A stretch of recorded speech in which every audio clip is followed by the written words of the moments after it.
Seja muito bem-vindo à Escola Bíblica Online. Nós estamos na lição de número 9 e o assunto do momento é mordomia cristã.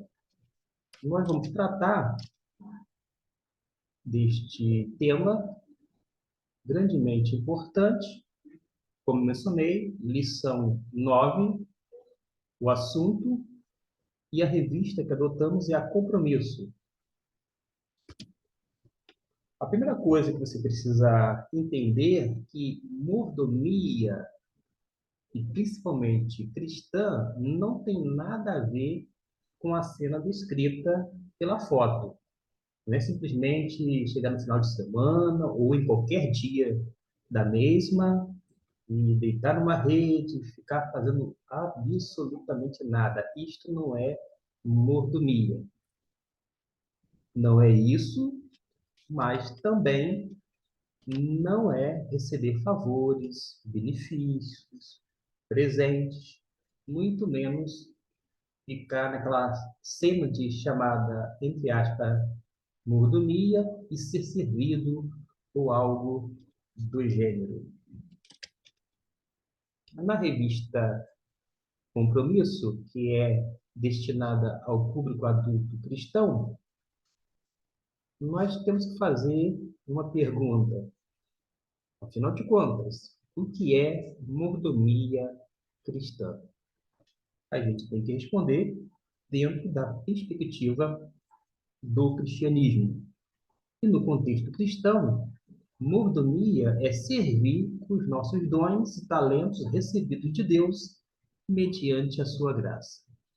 Note bem, tanto os talentos naturais, os quais os homens têm ou possuem, assim como os dons espirituais que são outorgados pelo próprio Espírito Santo de Deus para ser colocados em ação no bojo da igreja cristã, são recebidos de Deus mediante a sua graça. Quer na recepção de talentos ou de dons espirituais, ainda assim não vai ser mediado pela chamada meritocracia, porque você é bom, porque você merece, porque você tem algo diferente dos demais que o torna especial. Nada disso. Tanto talento quanto dom é concedido mediante a graça de Deus, que, no conceito geral, é aquele favor imerecido. Você não merece, mas acaba recebendo por conta dessa ação unilateral da parte de Deus. Nós temos na revista pelo menos 2 textos que são utilizados como base: Gênesis 14 e 2 Coríntios capítulo 8. Naturalmente, você já observou que, além desses 2 textos, há os mencionados para a leitura diária. Acontece que eu não fiz a projeção destes aqui, mas eu quero me pautar um pouquinho em Gênesis 14 e depois 2 Coríntios 8, já que o alicerce lançado é justamente um texto ou uma porção do Antigo Testamento e outra porção do Novo Testamento. Vejamos aqui Gênesis 14, versículo 18 a 20, eis a projeção. A versão revisada é da Imprensa Bíblica Brasileira. Todo cristão chamado batista, que tem pelo menos 30 anos de vida cristã, sabe muito bem que havia a antiga e saudosa Juerp, era a editora oficial dos batistas da Convenção Batista Brasileira. Na década de 90, a Juerp fechou as portas e, no lugar dela, surgiu a Convicção Editora. Mas, em relação àquele período de ouro da Juerp, porque era o maior centro de livros, de publicação, tinha um maquinário muito grande e especializado em relação à imprensa. O que acontece? Havia a Bíblia em algumas versões, versão revista e corrigida, posteriormente versão revisada. Esta versão revisada aqui, ela, com o fim da Juerp, teve que haver um trabalho em conjunto com outras editoras, outras parceiras, e surgiu uma versão revisada, ou uma revisão da versão revisada da imprensa bíblica brasileira, que culminou na chamada Bíblia século XXI. Quando você se deparar com esta tradução ao meio da século XXI, saiba que é uma revisão desta versão que eu estou me pautando e vou adotar no decorrer desta lição. Dito isto, a gente pode ler um pouquinho, algumas porções bíblicas que diz assim: Ora, Melquisedeque, rei de Salém, trouxe pão e vinho, pois era sacerdote do Deus Altíssimo, e abençoou Abrão, dizendo: Bendito seja Abrão pelo Deus Altíssimo, o Criador dos céus e da terra, e bendito seja o Deus Altíssimo, que entregou os teus inimigos nas tuas mãos. E Abrão deu-lhe o dízimo de tudo. Naturalmente que a gente não vai esgotar o assunto, ainda mais quando se fala sobre Melquisedeque. Mas o que nós podemos deixar aqui de informações preciosas para você, que é tanto aluno quanto professor da Escola Bíblica Dominical, e que vai se valer desse material para, quem sabe, não nortear, mas oferecer algumas sugestões em relação ao que você vai preparar e, por sua vez, aplicar no contexto de aula. Melquisedeque, o rei sacerdote de Salém, e quando se fala Salém aqui, provavelmente se refere à cidade posterior chamada Jerusalém. E Melquisedeque recebeu Abrão com toda a grandeza e ofereceu o quê? Um banquete. Melquisedeque, segundo a Bíblia, abençoou então Abrão em nome do Senhor, o Deus Altíssimo, Criador dos céus e da terra, o Deus que possui céus e a terra. Retribuindo a essa recepção cordial, Abraão, digo, até então era chamado Abrão, deu a Melquisedeque 1/10 de todos os despojos que havia tomado. Há um contraste deliberado em relação às atitudes de Melquisedeque do rei de Sodoma. Elas exemplificam dois tipos de reação que haviam sido preditas a Abraão no capítulo 12, versículo 3. Vale a pena dar pausa no vídeo e ler agora mesmo. Gênesis 12, versículo 3. Após a leitura do versículo, e queira ler, por favor, aí você continua o vídeo.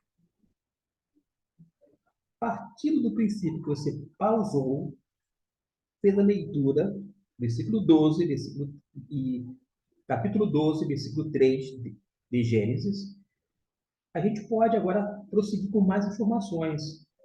Melquisedeque é um daqueles que abençoam Abraão, enquanto o rei de Sodoma claramente faz pouco caso dele. Consequentemente, Melquisedeque podia ser abençoado por Deus, ao passo que o rei de Sodoma podia esperar por uma maldição. Já se vê aí, quando a gente compara o capítulo 13, versículo 13, uma indicação do destino da cidade de Sodoma. E quando me refiro à cidade de Sodoma, eu estou me reportando ao capítulo 19 de Gênesis.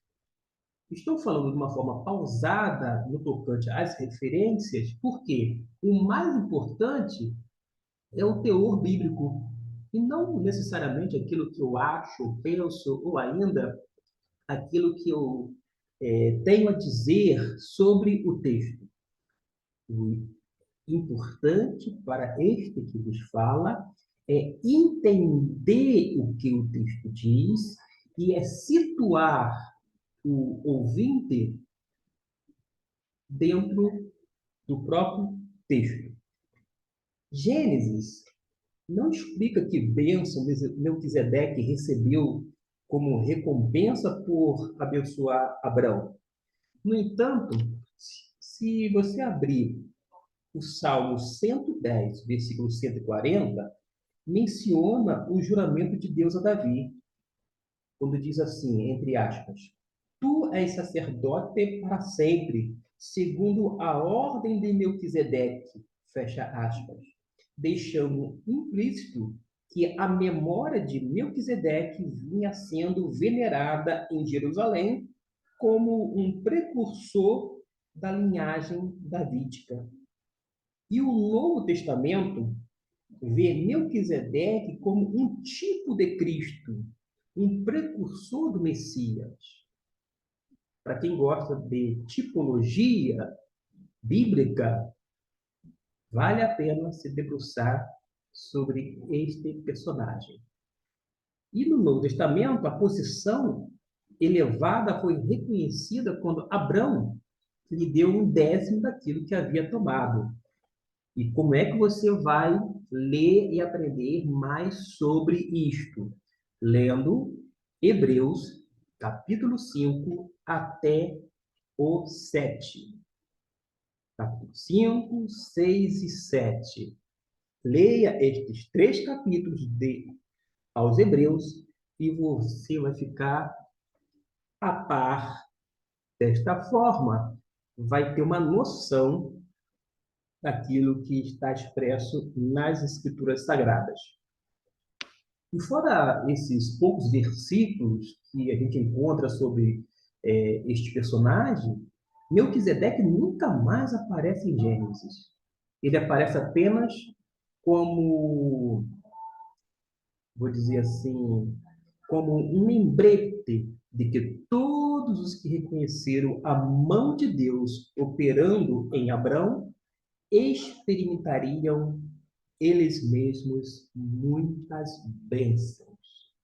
Dito isto, a gente pode continuar e agora sim nos reportando ao Novo Testamento. Segunda carta de Paulo aos Coríntios, capítulo de número 8, o versículo do 1 até o 6 está em tela. Eu vou ficar aqui em silêncio para que você possa fazer a leitura, quer a partir do seu celular, do seu notebook ou computador, quem sabe da sua televisão, assistindo através do YouTube esta transmissão. O mais importante é que você dê pausa uma vez mais neste vídeo para que possa fazer uma leitura atenciosa e acrescento uma leitura cuidadosa em relação à palavra do Senhor. Considerando que você já fez a leitura, mediante aquela pausa que foi sugestionada, a gente vai trabalhar agora os princípios da contribuição, com base no versículo 1 até o 6. Note que Paulo vai usar o exemplo da reação extraordinária, que é generosa dos macedônios, ao apelo da coleta para motivar os coríntios a completar o que anteriormente se mostraram dispostos a fazer. Os macedônios, apesar de estarem enfrentando uma tribulação e profunda pobreza, expressaram a sua alegria em grande riqueza da sua generosidade. No versículo 3 até o 5, fica explícito que eles não somente contribuíram na medida de suas posses, mas mesmo acima delas, e não somente por causa da urgência do apelo, mas deram-se a si mesmos primeiro ao Senhor. Gente, para um pouquinho, antes mesmo de entregar ou devolver o dízimo, é necessário se colocar e se entregar, se dar primeiramente a Deus. O mais importante para Deus não é o dinheiro que ele coloca no seu bolso, na sua conta bancária, mas é a sua vida. E se Deus tiver a sua vida nas mãos dele, a contribuição é consequência. No versículo 6, de maneira que exortamos a Tito que, assim como antes tinha começado, assim também completasse entre vós ainda esta graça. À luz da reação dos macedônios, Paulo enviou Tito para organizar a coleta entre os coríntios. É isto que nós aprendemos. Mas além do princípio da contribuição, com base no capítulo 8, há o propósito da contribuição.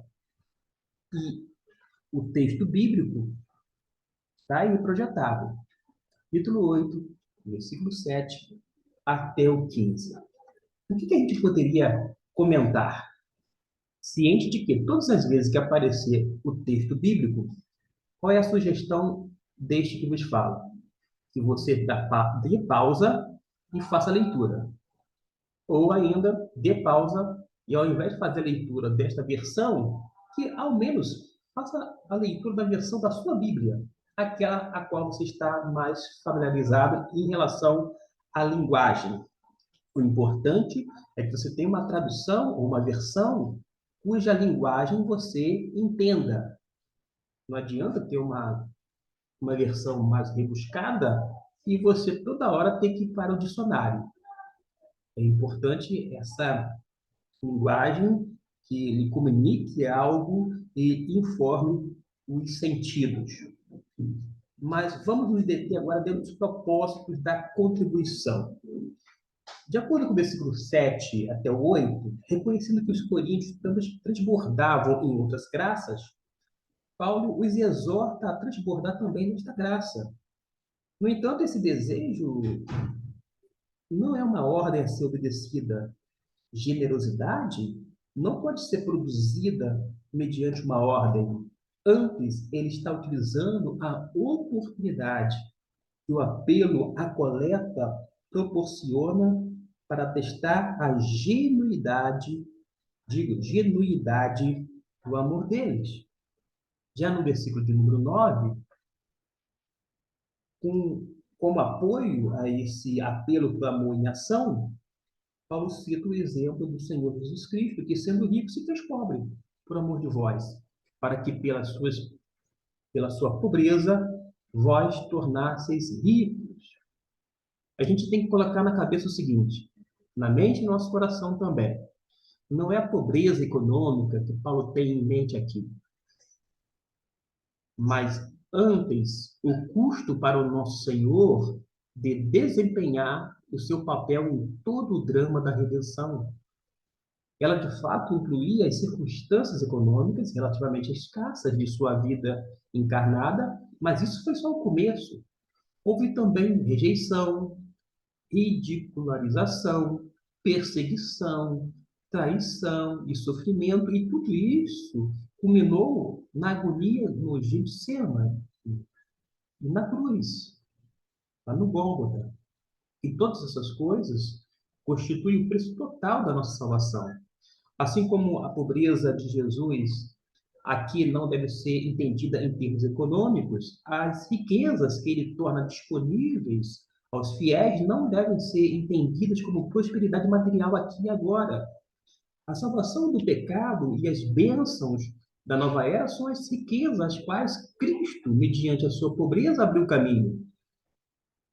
Fica mais claro quando a gente lê o versículo 10 e 12. A respeito da coleta, Paulo adverte os seus leitores para que eles venham terminar agora o que eles não apenas começaram a fazer há um ano, mas depois ansiosamente desejaram fazer. Paulo está explicando que se há boa vontade e eles derem de acordo com o que têm, será algo aceitável diante de Deus, pois eles não serão o quê? Obrigados a dar nada além das suas posses. Já no capítulo 13, de versículo 13 até o 15, o apóstolo Paulo procura evitar qualquer mal-entendido sobre a coleta. Como assim, mal-entendido? Eu explico. Os coríntios não devem se sobrecarregar para que outros possam viver confortavelmente às custas, vou dizer assim, das pessoas. Isso mesmo. Ele não deve se sobrecarregar para que outros possam viver confortavelmente à custas deles. A abundância relativa dos coríntios no momento presente deve atender às necessidades dos crentes judeus pobres. E para que, em algum momento futuro, as posições se inverterem, a abundância daqueles venha a suprir a vossa falta, disse o apóstolo Paulo. Ele vai encontrar uma ilustração do tipo de igualdade que ele tem em mente na experiência da comunidade judaica lá no Êxodo. Lembra do livro de Êxodo, quando o povo judeu saiu do Egito? Pois bem, vale a pena se reportar e ler, não apenas o capítulo 16 todo, mas de uma forma específica, o versículo 16, digo, versículo 18 do capítulo 16. Eu fiz aqui uma inversão, falei primeiro o versículo 18 e capítulo 16. Dito de outra maneira, Êxodo 16, capítulo, versículo 18. As necessidades de todos foram atendidas e ninguém sofreu, ninguém teve mais do que precisava. O fato de Paulo esperar que os coríntios relativamente abastados suprissem as necessidades dos fiéis, é, daqueles fiéis pobres em Jerusalém, deveria nos precaver, meus irmãos, quanto à nossa forma de aplicar o seu ensinamento sobre as doações hoje. Não devemos aplicar essa passagem igualmente aos que são abastados e aos que não o são. Agora nós temos a prática da contribuição. Eis aí o texto bíblico, como, 2 Coríntios 8, versículo 16. Aqui nós temos esse texto, mas é bom que você faça a leitura continuando do 16 em diante até o capítulo 9, versículo 5, para que você tenha uma ideia. Porque lá no capítulo 9, Paulo encoraja os seus leitores a fazer doação generosa a que se refere no versículo 5, ao lembrar-lhes um ditado utilizado na agricultura. E qual era o ditado? Está lá no versículo 5 do capítulo 9. O que semeia com fartura, com abundância também se fará. Ali, a semeadura e a colheita, nesse contexto, refere-se à contribuição que os coríntios farão e os resultados dessa contribuição, respectivamente. E o resultado esperado é descrito, sabe aonde? No versículo 12 até o 14. Estou me referindo aqui a 2 Coríntios, capítulo 9. Vale a pena ler também mais uma porção da palavra de Deus de acordo com as referências bíblicas. Tem a prática da contribuição, e quando a gente fala em prática da contribuição, o que o autor nos diz? Primeiro que ele vai mencionar que as Escrituras ensinam que os crentes devem trazer à igreja a sua contribuição sistemática e proporcional com a alegria e liberdade para o sustento do ministério da obra, e que é o ministério da igreja, mas também da obra da evangelização, da beneficência e outras finalidades. Ele menciona que a nossa obediência nos leva à prática da mordomia cristã com base na sua palavra, e quando a gente se pauta na palavra de Deus, os dons, os talentos, o tempo, as oportunidades e o corpo físico estão sob a direção do Senhor. Isso significa que o reino de Deus está em primeiro lugar em nossa vida. Agora a gente vai passar para a mordomia, mais importante, a natureza dela. A natureza da mordomia, eis aí o que diz. Esses dois dizeres, tanto na cor preta quanto na cor branca, encontram-se na revista. Eu não quero fazer a leitura para não ser repetitivo, mas se você não tem a revista, é só fazer a leitura, quer em voz baixa ou ainda, se preferir, estar sozinho. Faz a leitura em voz alta. O importante é que você tenha a compreensão da natureza da mordomia. Lá na parte final do vídeo, a gente vai fazer, vou dizer assim, um resumão ou um suprassumo da mordomia cristã. Mas ainda estou seguindo os tópicos conforme a nossa revista. Para você ter uma ideia, para que haja a localização, a natureza da mordomia é mencionado na página de número 43. Da mesma forma, o tópico seguinte, a prática da mordomia, vai ser encontrada justamente no início, no finalzinho da página 43, e vai até a página de número 45. Bastante assunto que nós não leremos. Esta leitura eu acabei de fazer agora há pouco, e a gente pode partir para essa reflexão e que vai exigir uma ação. Vou dar uma pausa de forma proposital e eu quero levar você até aqui, ó. Mordomia cristã. Eu, Gustavo Luiz, esse é o meu nome, posso acrescentar para lhe ajudar no tocante à doutrina de mordomia cristã. Pois bem, a doutrina da mordomia, em geral, estão baseados no princípio correto de que Deus é o Criador, Senhor, dono, sustentador e governador de tudo que existe, e em relação ao homem, também criado por ele, foi entregue, ou melhor, atribuída a administração do Deus que criou. Do Deus que criou, isso mesmo. E o homem fará, na qualidade de servo, um mordomo com a responsabilidade de prestar conta da sua mordomia.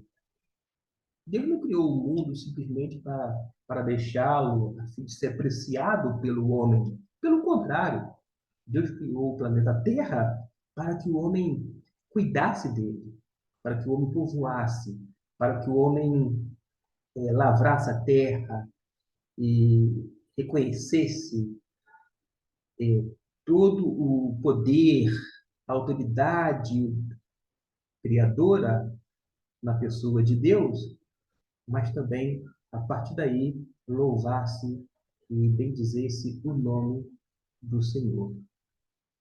Mas quando a gente para um pouquinho sobre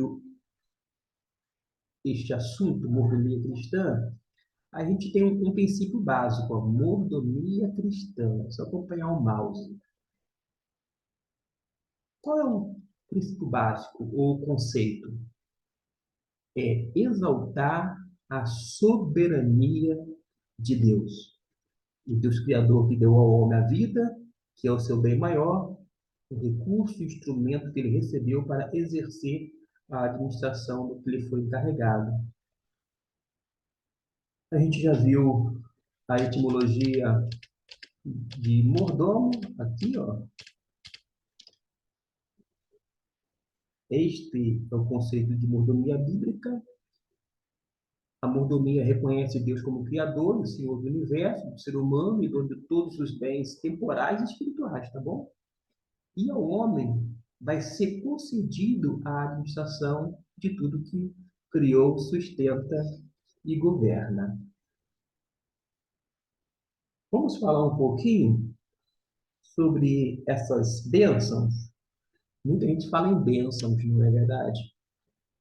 Qual é o nosso fio, o nosso norte no tocante a isto? Todas as bênçãos temporais e espirituais procedem de Deus, e por isso devem os homens a Ele o que são e possuem e também o sustento. Ao que se refere essa afirmativa feita agora há pouco? As bênçãos temporais, em linguagem jurídica, significam bens ou coisas de valor econômico que compõem o patrimônio das pessoas. Mas há outros tipos de bens, como a existência, a honra, a liberdade, a voz, o encanto, a beleza e quaisquer outros predicados humanos.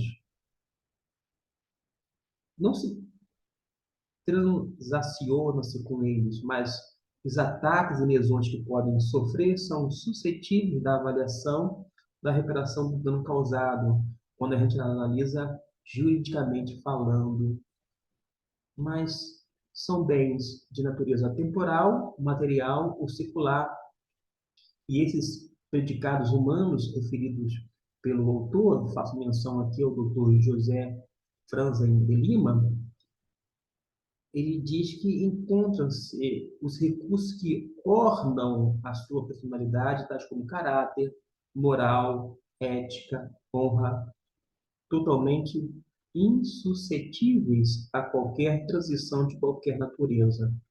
Já as bênçãos espirituais são dons de Deus e são bens espirituais ou da alma não suscetíveis a valores econômicos.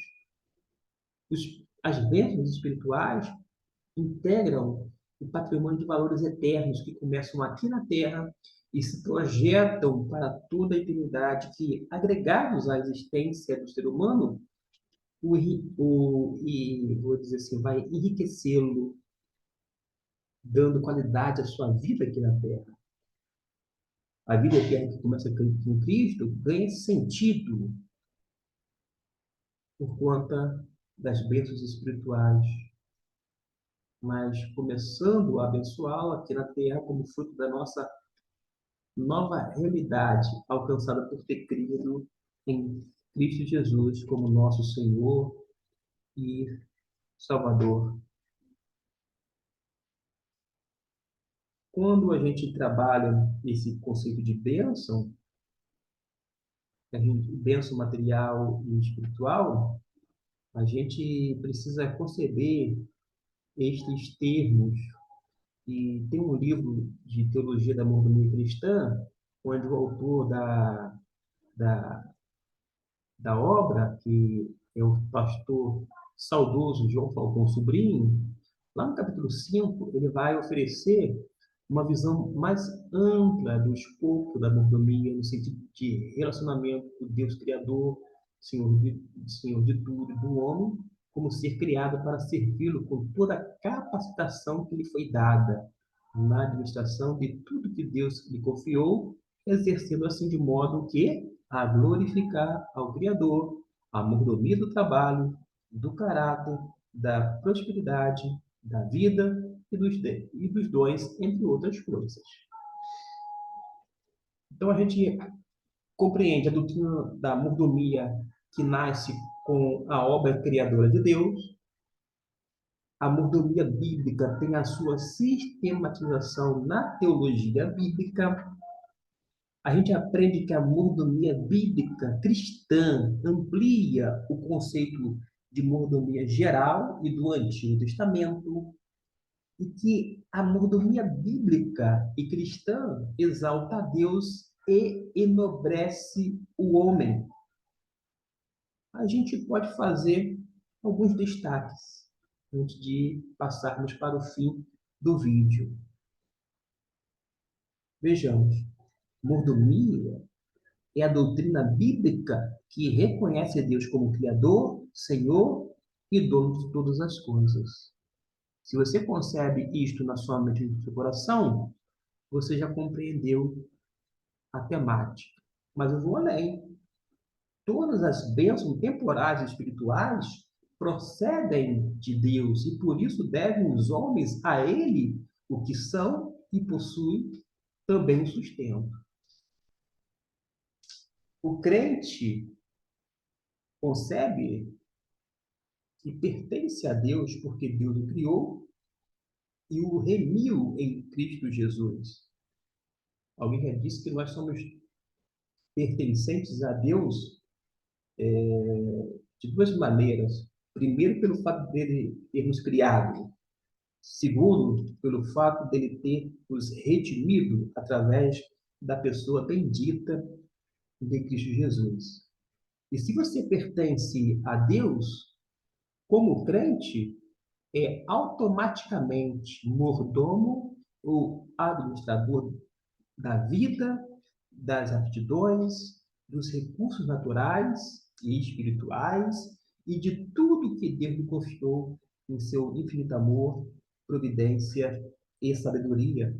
E cabe a você, meu irmão, minha irmã, o dever de viver, comunicar ao mundo o evangelho que recebeu de Deus. A gente vai aprender também que as Escrituras Sagradas ensinam que o plano específico de Deus para o sustento financeiro de sua causa consiste na entrega de dízimos e ofertas alçadas pelos crentes. Com relação à questão de dízimo e oferta, eu penso que para você que está me assistindo aqui e agora, não requer que a gente demande tempo, porque você já entrega o seu dízimo, devolve lá o dízimo do Senhor, você mantém a obra e sustenta, você é um co-participante da obra de Deus aqui na terra, você coopera com o reino de Deus, você tem uma vida já consagrada diante de Deus, sua vida pertence ao Senhor, está nas mãos do Senhor, e o fato de colocar a mão no bolso e entregar lá o envelope de dízimo, isto é uma consequência desse pertencimento ao Senhor, porque eu vejo pessoas, sim, reclamando do dízimo, dizendo que não tem base bíblica, são gente gananciosas, gente mesquinha, gente que ama o dinheiro e que, por conta disto, não são dizimistas. Aí tenta criar um ensino que venha legitimar a prática deles de não serem dizimistas. Mas aqui eu não perco tempo com discussão. Se você está assistindo esse vídeo, é porque você ama o Senhor, é temente a Deus. Você pertence ao Senhor. E você traz à igreja a sua contribuição de forma sistemática e proporcional com alegria e com liberalidade.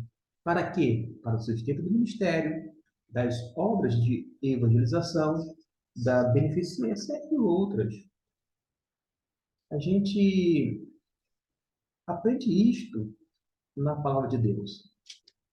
E quando a gente pensa um pouquinho, pegando carona aqui, ó, para refletir e agir, sabe o que a gente aprende?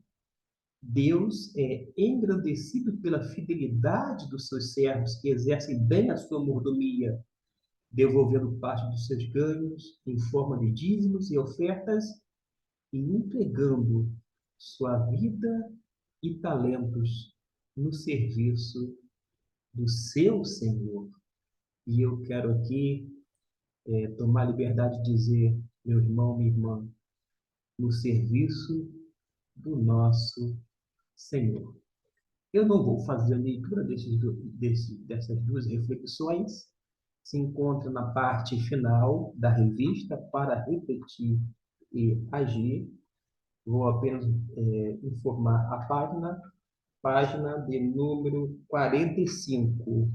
Leia, dá uma pausa novamente, leia aqui e aqui. E atente para as duas perguntas que são feitas. Você tem sido sido um bom mordomo? E a outra pergunta, você tem agido dessa maneira?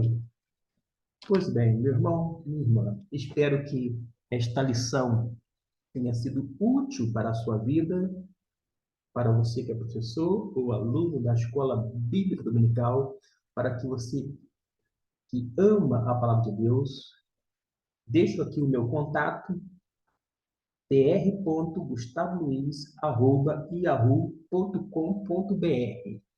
Se você quiser entrar em contato comigo, fazer pergunta, dirimir alguma dúvida, no tempo hábil, eu vou responder cada um que entrar em contato. Eu peço apenas que você coloque, eu faça a menção em algum momento do cantinho teológico, para eu saber da onde é o público, ou seja, da onde está sendo direcionado, tá bom? Digo isto porque eu faço alguns cursos de grego, hebraico, eu tenho vários grupos no Facebook, inclusive, e para saber as pessoas que estão se reportando a mim através do e-mail sobre que assunto, porque aqui no Cantinho Teológico, agora a nossa ênfase é na escola bíblica online, que visa atender a nossa escola bíblica chamada dominical. Mas você pode estudar em qualquer dia da semana. Para você ter uma ideia, hoje é dia 20 de agosto. Eu estou antecipando a lição para que você tenha até domingo pela manhã tempo suficiente de escutar uma parte deste vídeo, se não todo, ou quando não aproveitar algum comentário para que possa ajudar na sua reflexão e na sua produção bíblico-teológica. Como eu disse aqui, até a nossa próxima lição.